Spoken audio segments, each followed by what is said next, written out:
Soe fatalo fatu le malu tato e ka sia le ngata lea. O la to lo fai ona mau mal ni tula. Ia o le uto e fa wo tu tato. Sau ninga i lunga o wasu sa te tasi no tulanga i peona iai.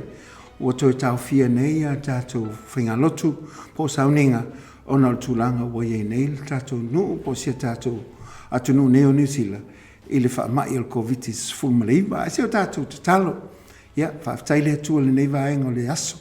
Whai neo na mātou mafuta i lunga o a fwoi o a wala whaona po nei e le ngata e moli moli eilo whina ngalo. Ia, e whaalo tele nei fwoi i mātou. E le whaapea o na wha whewheina i mātou i meolo tūlai mai. E mātou te wha moe moe ma whaalango lango i ate oi. O e lavo le mātou o tue la vea e moe i mātou. Anga le mai, fwoi eile vi inga i ate oi lau wha unga mana ele nei tuaso o na o Yesu. Amene ma amene.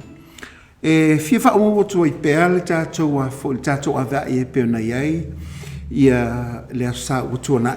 Sa tatou tata no el mata upu nei e luos ful mal fa le tusi a mata io peta yanela e le o mai ai o na fa ilo atu ia le na nea fo i ma le sosia lo iai il mata upu nei e luos ful mal fa le tusi a mata io a wa foi o upu ia, o upu lava mai le li o Yesu Keriso, o a onga fo ia, o a onga ne na tali mai ele li o Yesu Keriso, o na ofesilia lo na so, o na ofesilia tua i atia, po le ale le aso, ma le itu aso, e o mai ei me ia, pita iane la, na tali e lole li o Yesu Keriso pe, o na tatou tata noai, e le ngata o se toi tepa na i le amataina o le malu le sa fausia e Solomon, ai se to e fa wa mai e se to e fa usia le mal na lua ina o to e foi mai ia le fa tangata to waina o tangata Iutaia ia po tangata Israelu sa fa pea na no polongai ma ave fa tangata to waina i to tono Babilonia pe te yanela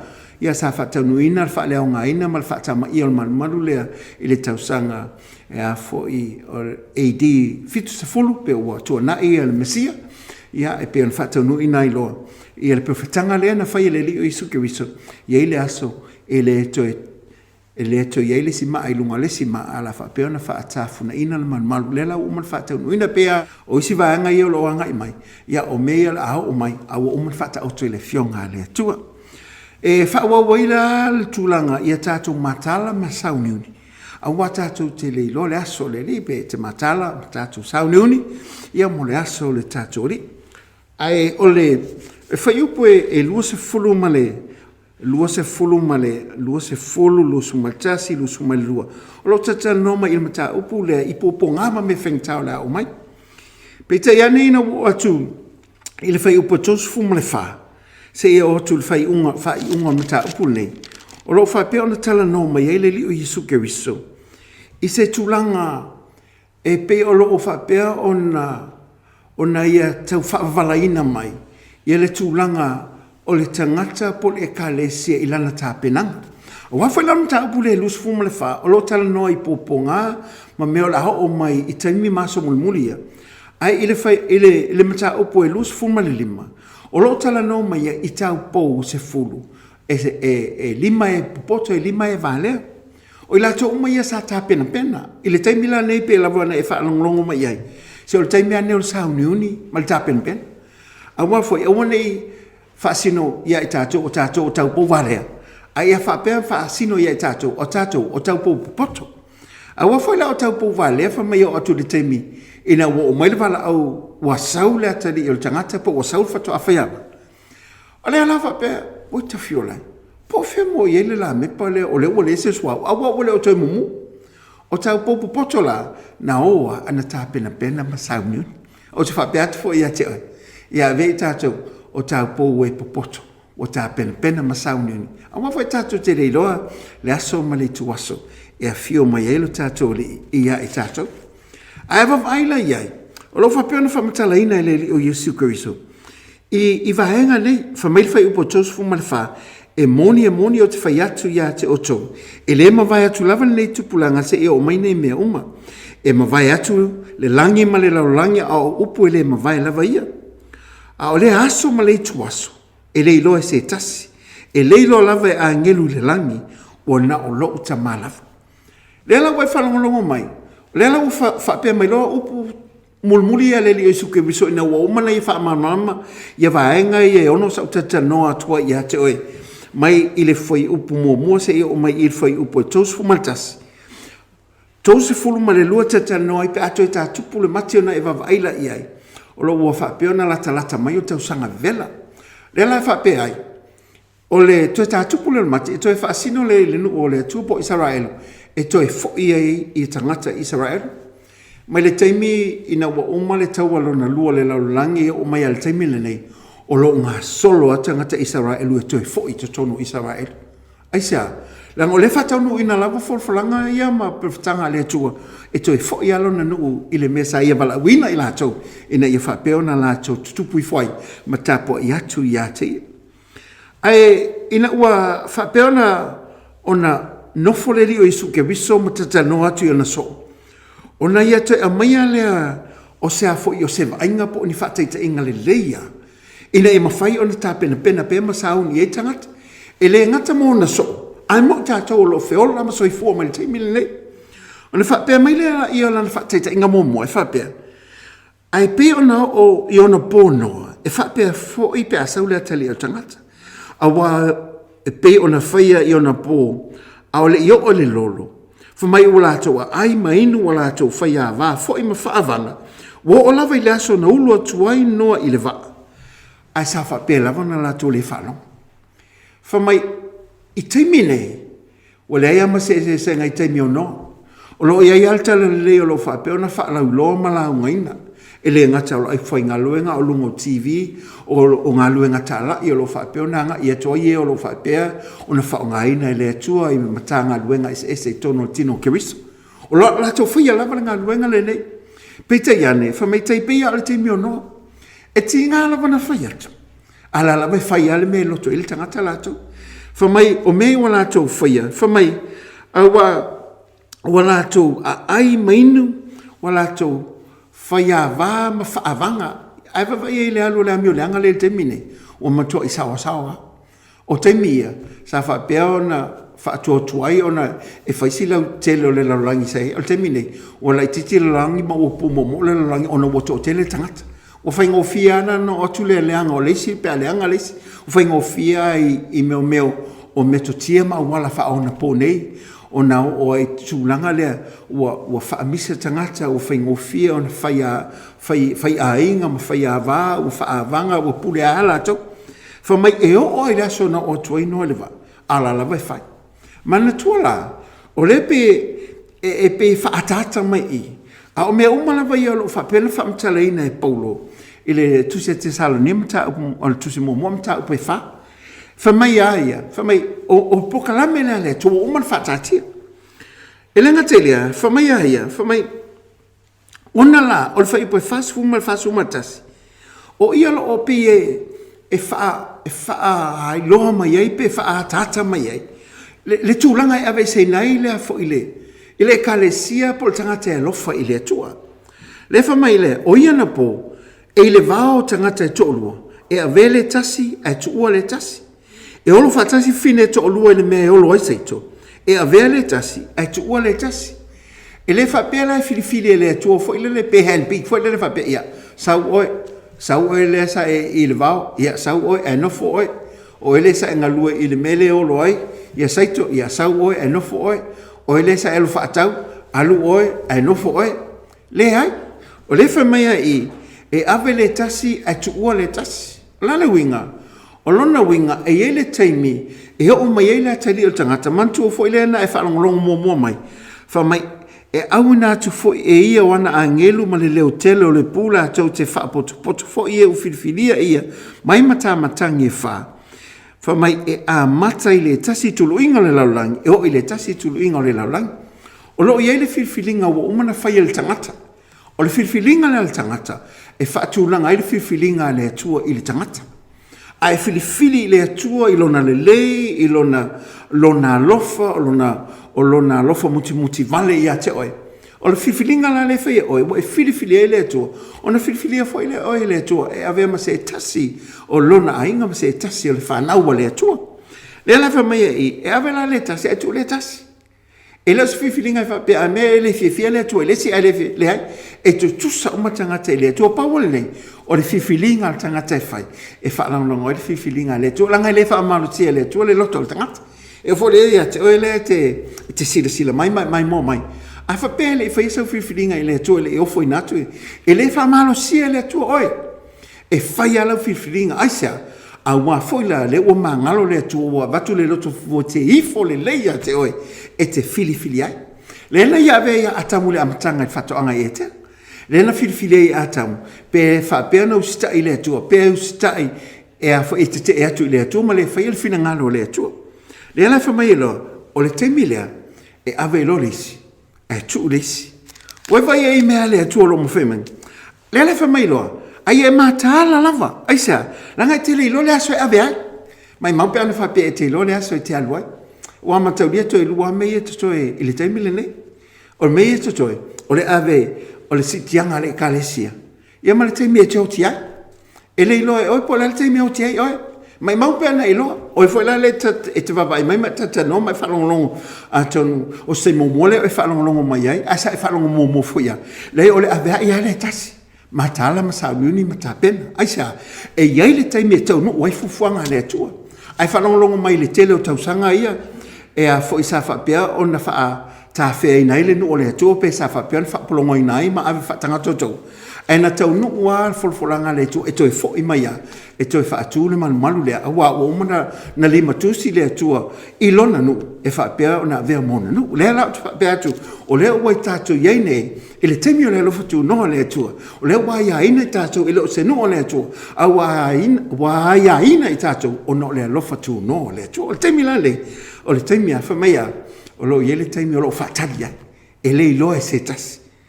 Ai whamai le tala ai fo ia, a Paulo le kalesia le Tesalonia, whamaia, e le taimi o la ia le pū, o la ahili ina. E le ngata i le mo na alanga ina o le leo tele la. A alanga ina lo le leo le taimi muli e whamai. Ia, ona, tu mai leo tangata sa whioti, e le ngata ina, o e sa whapea na whiauti o i leli. Ai le tutu mo mai fo tangata na whiauti o tangata na oti e le isala mo mai anang sala tangata na oti. E tau whiauwhia i lalo ina. Na o tangata le na alu e le leo le ola o tangata le ota lia le leo isuke wiso ma vem whanau le to. Pauna o tangata o le la angai mai, taipe o mta upule. O le la wha poto mai angel. O na wairi la le pule. O le pula le sa uni ai. Whamai le pule ta ue i la aili. Ele tutusa ma le pule ta ua mai poe i le ngā fitu fo i ele tu se whalinga. E ese mai le puna ma le pule le ili ina i. O lo whapea na toi whailo mai le mumua mta au konita mta au pa suma lima. Le whapea i lia le pu muli e ona whapea la e ona liua i tātou. O le pule sa whapea na whatatau e le tusta la po Paulo. E whatatau i le autau aloma. E tolu ia vaenga o le linga o le pualoma, o le linga momua, o le tāpena mai sauni. O le linga lona lua, tu la i loa, ma ua whapea o na ua umon tāpena o le ua veri. O le linga mulmuli loa, o le anga i loa luma maolo. O le pula mulmuli la le auli nei le mo le au kesa. O le pula e oa loa le langi, e oa loa luma, i le mele whaatali mai ai. Awa whalanga lela ailia. E iai ala tai me ili ai. Awa ai wha mata apu le sumaltasi. Whamai, ona i loa aile i le langi o le whailonga o le atali o le tangata. Ona tau whaitang tu i aile o i tu ainga umo le langi. La tau te i loa atu fo i le li o le tangata. A le atali i o le tangata. Ua sau i iau le langi. Ma le mana, ma le mamalu te lapa. Le whai upu le tos fulu mata apu le sumalfa. E i loa umatua ia. Awa whala whai upu tos fumaltasi le whamai ia ai au ina tu foi e ia o ana angelu ma le leo tele o le pu lona wenga e la ngona umma tangata e te ila tangata le fiol e ola e ile le pu ai va vai atu o la woi fo tangata i sa fioti o ile ala tu wa ia ma utilo te fa mai langa ilo e mata umma mai le e lo unga atu tu ainga umma le lo lang mela to fai tu le atali i o tangata fa mai wa sau yao e lo umma tuala o le se sengala o le lo atu ele atu ma le lo atu ala we anga ia tu lunga siti anga le awa fa mai ave le si atu wales Le la tau tilo lunga. A te oe va atu walu le si o taf. A wa whalanga lefa mai. E le vao le tolu. E ave le totas. A tu totas. E olo pe o le hanga lulu le tolu. E ave le si. A le ave si. Mwhaifono o whape atu. Le tilu o lua tawale. Ai ave lo tolu ai no fo. E mwhaifono lua le haunga malau. Ai va atu walu la uo a le tele o atu. E mwhaifono whape la tilu o ta alo. La tote ta alo se ta longo pe tote volupolo. Ai va atu walu le si atu le si esa. E le ave uma. O le avenga por filfilinga le fai. Lang fa mai le fa mai fai pula tosu matasi tu sila mata yo. Nta bolu su malfa. Fa mai la tau fa poto fo ie o filfilia e ia. Filfilia e ia. Fa fele fai filfilinga le.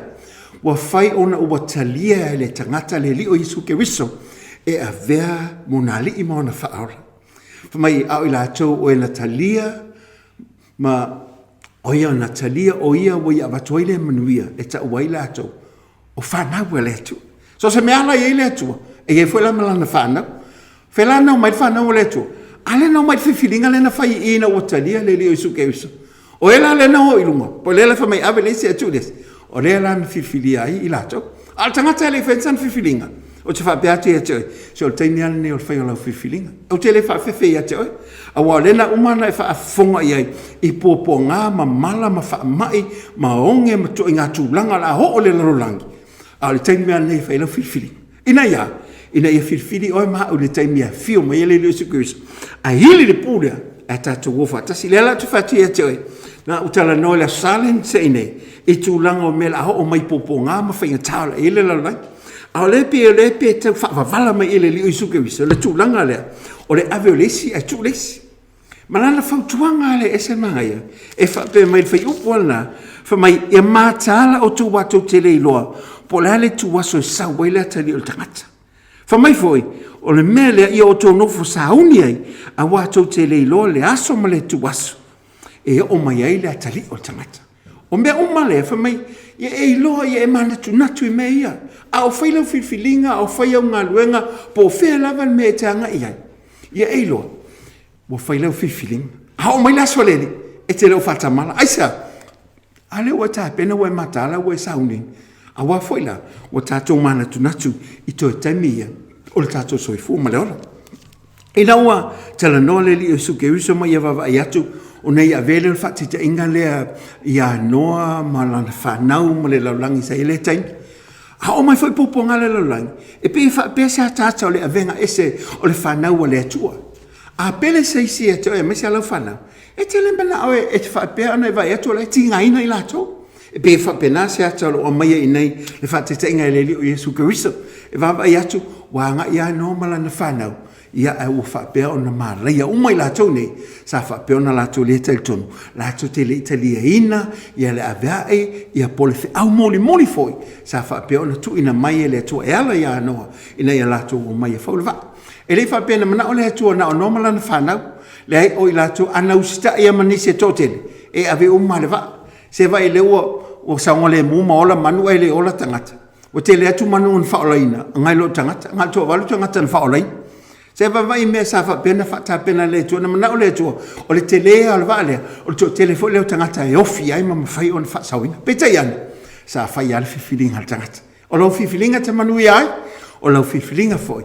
E te leo o le manuia. Wa fola ina e le atua. E lenga te lea. O nei e whai ala le whateite ingalo na lua. O whateite ina longa lua. Whamai. Ana whaapea I loa le matai le aso I sa welinga oi. Se manua I ta pena mai e sauni. A wa foila. Na te leilo ina le aso. Na te leilo folte me sa welinga oi. O le ngoi le whapea a to e fio mai la te leo tangata. E pe sa o le ngoi. Le la whateite ingalo na lua le ana whapea mai ele li o Yesu Keriso. A wa foila I o to lole nei mea. Ana I loa le matai o le ainga po le feitu po sa welinga oi. Po wana leo le wina. Ai le tu ua e ia lona fale. Ia Elia. O lona winga la. E o el tangata na te le iloa le taime sa welinga oi. O le mele ngoi. E le whate tali se e lo atu o lau e sauni mai. Ia e lo atu le taime te leo sauni ai. A sabal vale atu ngoi la whapela ngoi lo fale. E lo atu mapua malua. Alang whala ngā atu le te ala mai. E le lo atu taime le te ala mai. O le te sauni mai te o. Mo wala vea iawe. Al taime la e moe lo. E te te ifu. o le mani me lo fal o le me fanel ngoi o le matua ile ma fau e le popolea po le ale me te ngata po le ale me te fa pele ia e lo atua ave mai le popole foi po fe alo te fa tau ia e le lo foi po le ale le te leo le tau la mai e le popole ia la no foi la ngai lo sanna me te lo e fa mai le sau le te li o tangata e pe o sau ngoi e le lo ale tai le na ave le fa te lo no lua le fa mai tai pe ia le matai na se le lo te me sau ngoi fa mai ana ia lo no ia la ta tu fo ia ta tu te e to wa fo uma sangi me o te le o me ngoi e tangata fai foi nei fatto angai samo e na lo rua tua e va tu la utu mai la ufa ia la ufa alo mai o vole se ufa ia o ite ia e te le lo poia ite ia a wa fa la ngole se ufa so se me agua le lo me fai a wa ngai lo te me e sa wa ita la ufa e pa lo tai fu la ufa ia ta lo ia le me fai a wa fa la ngai te le lo te me sa wa fa me fa penga sa ula te le tanga e te ia e te to ia life vole se sile wa ve le ia mai se ala tatou lea pea no fai atu se o le taimi o le alofa tunoa le atua o le taimi nei tatou te mafaufau tonu ai ma tatou tapena ai ma sauniuni ai e le gatena na ia mai le faataitaʻiga lona tolu o le faataitaʻiga lona tolu o le auauna lelei famai na faatonuina lona matai ina ia faapeona vaai ia auauna famai ona ia faia lea e pea le faatonuina ai le matai o le whapele o le upo ai foia a le li o isu ke isu. O ai foi le au ona whaamaoni ma le mawhauwhau. Wo tō fia lo nā li e pule i ana ona. Ia avatu a la tō mea e ai i ona i tuaso. A mu ia le au ona pe a saulo nā li i e maua mai o ia o lo whapea ona whai. O le teimile nei, o le teimile tā pena o tangata i au ona i le atua ma le au ona wale leile loto. Whamai le au ona le lei. Na te whaia le mea na whaatonui nai o ia lona matai. O mea na whaatonui nai o e whai. Aua le na nau fualo loto pe te lolosi fua isi mea. Se wawai apo le ana mea na watu le tu ia te o e whai. Tātou te le whai whia uma pe tātou te whai lauma uma. A le mea na wala oai o e le tu te whai te ngalue. O loo iai ma le whaau unga ma le au wala e a mai e le tua. E whaatino i nei wana o oe e mwhai na wha amali e nei le loto le matai. Fa mai pole ala ua una ngai watu ia te oi. A wana i whatu saina. Man tua foi tāleni e lima tolu maltas. Ia ilo. E le o tāleni. Au le loto tangata e au una i manga lue ai. Ma tu whape atua ia te oi. Ia avea oi ma se tasi o ona le. A hau mai laso le alwala au le li. Pea fiu mai le li i on tangata. Tātou te le loina pole ala aso. Ai wha mai. A muia le au ona. Pea a fiu mai lona matai. O ia whaia. O le alamena ia watu ia te e whai. Whai ma le loto fiefia. Whai ma le whamao. Whai ma le nganga whaafitai. O maua se i tuaso. O maua se a wala. O maua foi se mea. E te au auna i le atua. Pauale nei. Whai ma le loto fiefia. Whai ma le whamao. O na whaamuia nei ia te. Ai se ale me whaamuia. Awa whai au mai laso lea. O na avelo le au auna le. Ai le avea le au auna leanga. A wafo le fifilinga le ona. Ona le au aunga le anga le awonga le soi. Whamai, o le au ona, whamai e moni o te whai atu whai te oto, e tō fia i e pule i mea uma. E tele me whamanuia i le atu i ate. O e pia o mai wali, o lo e whamaoni pe mai ngarua i ate. Po whefo i le tu, o le au onanga lo whai e tono e ka le sia ma te tono o onanga te tasi moleli. Ia whaia mar whamao, ia wata e wha atua tua ina o ele atua. E ma whai ai, o na wha o ngaina pelo soi fua ma lo wala. E le ngata i lea, ai whamai, o le au ona lona lua. Whamai, o wha pe ifo le ona leanga i lona loto. E wha atua i mai lo wali. Whamai, o na whasi eile o ia i ona usoha au ona. Wa ai fo i mainu wha atasi me inu i a ona. Na sau lava lea, o lea au ona i le aso, o na sau lava le alii o le au ona i le aso o le whaatari atu ai o ia o le tuaso fo i le ilo ai e ia. O na matua whaasala i lea i a te ia, ma watu i a te ia lo na tofi whaatasi matangata pelo e ia le tau whaitangi a we ma le lili vau. Ai wawai lale me e le manuia le au ona lea. Whamai o le whai atu le mea whai, ai whai al fia poto. Whamai a watu e vai whalea o ona whamai o nofu whasia na ona mena o ona na whaatasia. Na te leilo le aso e sau ai, mo te ia o tūlu na matai. la mena ia na matua I whapeona tongi whafol me lili vau ni fo malta whaitangi awa. E leo le finangalo leo le atua. Ai ona le fifilinga e whaia le tangata. Ua whapea ai ona whaalea o ngā ina lona manuia. Ua umana fola e le atua moia. E ilo me le le atua. Mwhaila ona e whapea ane. A whapea whea la. Ona toi popole fua pe. Na nau fui meo lo langa nei. Pauale mea o le whatatari loa. Ma ave ese ina atu tātou manila o langi pauale mea. O lo wola me whatatari o te whapea atu I atu e. Ia eilo whamaile upo le li I Isu Keviso. Whamai a wao le aso ma le tuaso. E leilo lava e se tasi. E leilo lava e angelu le langi. O na o lo ta maa lava I le langi. E le mawhaiona e tu ua se aso. Pauale me leo te whapea atu I atu e. Na lo matala ma sa uniuni. Wa e te leiloa po a whele aso. Whamai o na o le ta maa lava na te leiloa le tuaso. Ai amu ia le au ona. E a fio mailo na matai. O whapea lava na ia whai. Awa o whaia ia, o whapeo na tali lo na matai a te ia, I le tali ma le taunu unga manuia, ma le taunu unga le lei. Alala se mea tātou te mua mai nei a onga, memo mua ia tātou loai, o whaamai ma mea uma loa ngai mai ai, e whapea o na le aia ma se se whaasawina mai ai. E a fia uma tangata uma, a o sea o onga le ai le nema tāu, e ma whaia o na tātou whapea ne. O loo iai le afia ngai ono afia iso se tasi. O nei mea umalava. Po le alava le tamau ainga o loo ia te oe. Po le hafo le malosi o loo ia te oe. Po le ale te leo mea ia te oe. A ho o mai teimi ia le whapea ile li o la o mai popo ngā mwhainga tāne. E le aia ma seisi e alo mai ai. E a afia umalava le tangata uma. E le to iei seisi e whapea na sao mai ai. E o foi lai wha ile iei nei. Wa e wawa nei ai whea lo luai. Ia ua whai uma mata pule tangata. Aisea, ele aia ma seisi toi sao mai ai. O tātou uma ua whapea o nā awhia. Ua le o toi iese alo whanga mo I tātou. Ang wā whoila le ua wawa I atu iai. E ono awhia le lalangi uma. Le whoila ua tā awhia au kilani nei. Wa awhia toi malolo I kalaisi tete ma Wellington tone. Ua le o toi mai ni wa lele mai whafo. Aisea, ua awhia uma tangata uma. O onga ta ua le pe ona whaapea ona whata oto le Isu Keviso. Sa uniuni ta pena ma matalai esa e a afia uma iai tātou. O le mele ta ua I o lau fifilinga. Langa e a afia I oe ma lau whanau ma le luma na I manuia. O fuafuanga le atua ma lau tangata. Pea ele ta pena ma ele taun. O onga le leia onga mua leo te whapea te te oe. Ele eise alofanga. E a afia uma ia tātou pea o mai te mine. O lea o tātou wawa ia tuai. Ai whamai a le mta upu lea. Whamai ele I o mo ni popua ngā whapea. O lona winga, se ele o ni popua ngā, ele o ni whamai nei mea. Masa lo nisi whamai o te taitonu o te whapea tu ia tuai.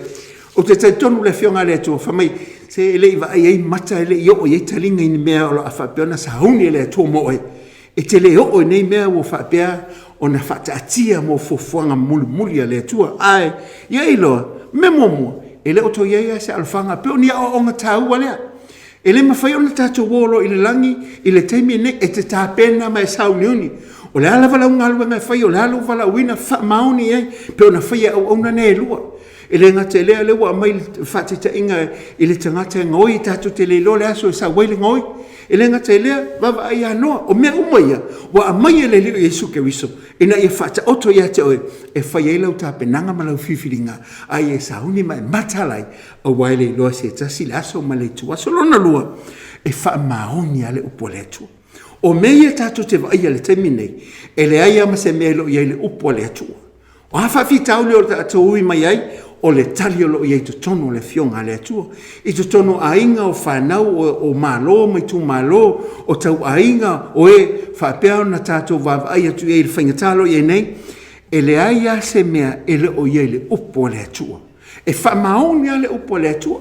Ma o nei fulfulanga umai peo na whailo atu, le aia tau nua, a wawhailanga le upo le atua. Whamai e whaia lava le mea moli atu e le upo le atua, e le to e fo I fua mai. A tonu fo e le o lo loto. Ala ele tangata la wonta lia le upu le moli atu. Aisa, ele ifo mai le upu le atua. E whaila vai le atua le mea ngai etoi. La ngol fina ngalo le atua. Ia manuia le tangata ma ia saufa ngal tangata. I mele lei wa saunia lona matai mo ia. Melo na lua, me mua ele o to yese alofanga mo tato. Wa afia le laulangi, wa afia ainga, wa afia whanau, wa afia tunu, wa afia no. Wa le aise mea, tau fio mai Samoa, aisa, e musu Samoa o atu COVID sfuma leiva. A wa o atu lol COVID, a afia umatangata. Wa le o to yese alofanga.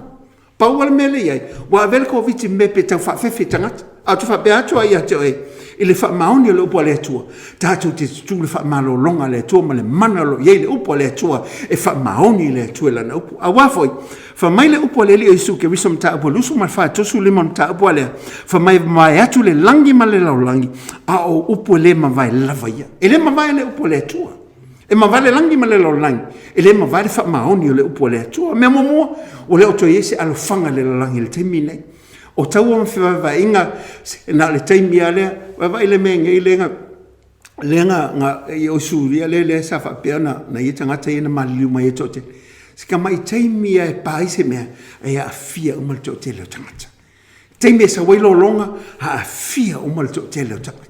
Taimi e sa wai mafuia a fia le leo te leo tangata. A onge wa a fia umal tote leo tangata. Wa le o toi eise alo whanga le taimi nei wa a fia umal so se tasi. Le wala wa o mai wha mai.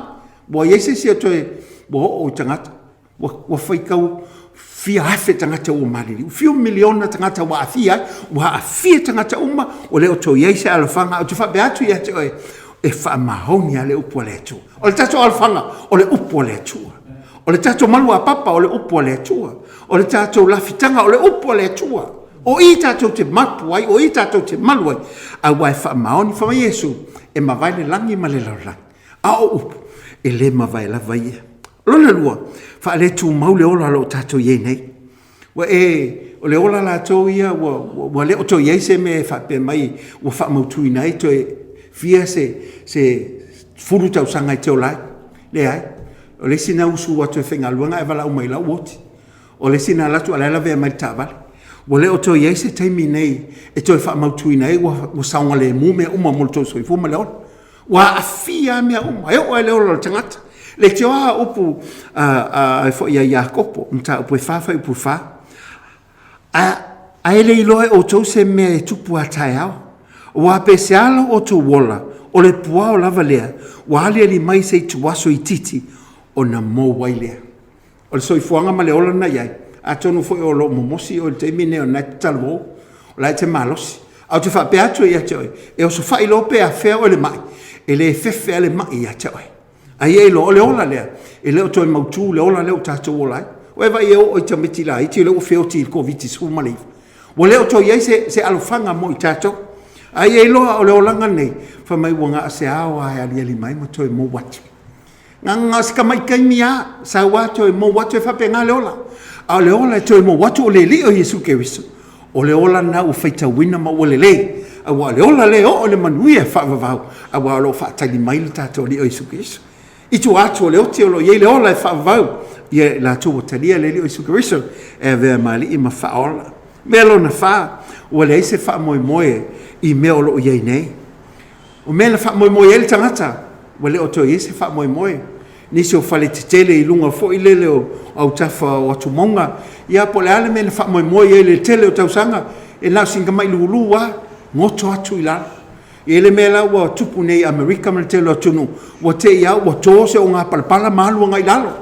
Aisea, se o le o tō iese wha moe moe mongtu o lo i e soifuanga ma le ola nei. O le si tangata sa wha pē lava na maua le malosi, maua me uma. O le aise mea toi pole le lalangi nei. Asta mai teimia te ia wha pē mai. O la ua avatu le whale mai. Toi wha pē mai. Wa umatu. Ai lai titia.